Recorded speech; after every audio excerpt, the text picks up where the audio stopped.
Continuando o assunto sobre a variação linguística e o ensino da língua materna. Então, vamos continuar o texto a partir de onde eu parei, que foi neste parágrafo aqui. Vamos lá. O modo como a língua é ensinada na escola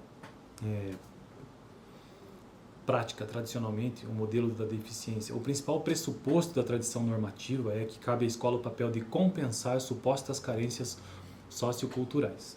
Decorre desse pressuposto que a principal tarefa do ensino é substituir a variedade não padrão pela variedade padrão. E eu vou parar por aqui só para mencionar o que eu tratei nos vídeos passados. Então, o texto tenta trazer a ideia de que existe um preconceito linguístico que se só ensina aquela variedade padrão nas escolas. Bom, na verdade isso acontece mesmo, mas isso tem mudado de uns tempos para cá, aliás, de bons tempos para cá.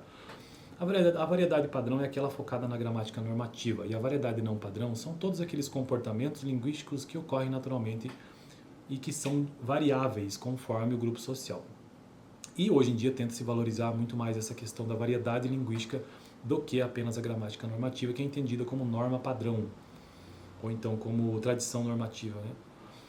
Antes de continuar o texto, preciso dizer que estou construindo uma playlist aqui neste canal sobre sociolinguística, que é uma área da linguística que faz ou que se preocupa com esta relação entre sociedade e linguagem. E o livro-texto base que eu estou utilizando é este aqui, ó. Introdução à Linguística, Domínios e Fronteiras, volume 1. Tem um link aqui na descrição deste livro. Então vamos continuar o texto.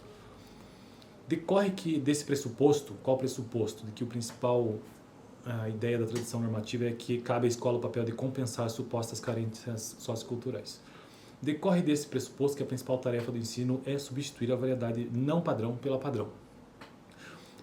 Este autor deste texto aqui faz uma crítica a isso. A esse modo de existência, a sociolinguística propôs uma alternativa fundamental, segundo a qual as variações de linguagem não devem passar por um crivo valorativo, já que não são mais do que formas alternativas que o sistema linguístico põe à disposição do falante. Nesse caso, é outra a tarefa fundamental da pedagogia da língua materna. Cumpre-lhe despertar a consciência do aluno para a adequação das normas às circunstâncias do processo de comunicação. Então, a norma da tradição normativa precisa se adequar, né, às circunstâncias do processo de comunicação, que pode variar conforme o contexto.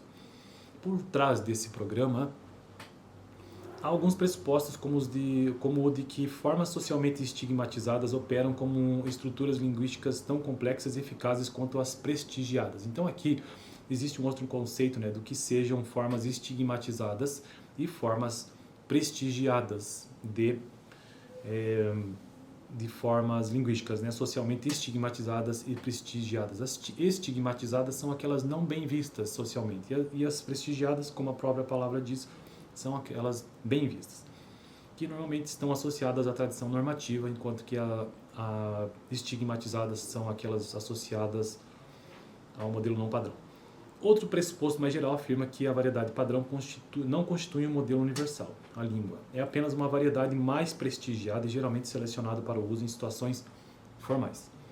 Desfaz-se assim aquela fusão equivocada de língua e variedade, anteriormente mencionada.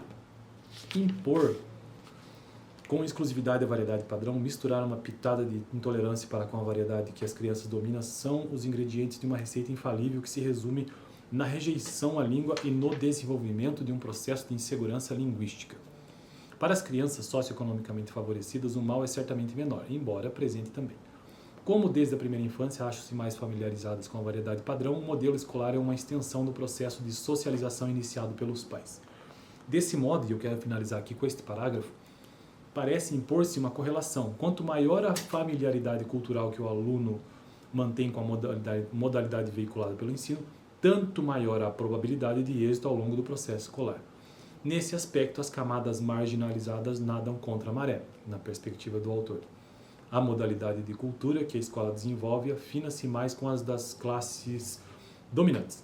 O problema é maior quando tal modalidade se impõe no ensino como referencial exclusivo, a que outros modos de existência cultural acabam por submeter-se. Bom, então eu vou parar por aqui só para a gente continuar no próximo vídeo, porque esse texto é muito longo e, na verdade, eu já estou quase finalizando sociolinguística com essa visão um pouco mais crítica, né, sobre a variedade padrão e a não padrão. No vídeo passado eu já gravei algo sobre isso, dá uma olhada, eu vou deixar aqui no final. Então no próximo continuamos. Valeu, este assunto sobre sociolinguística, a relação entre sociedade e língua.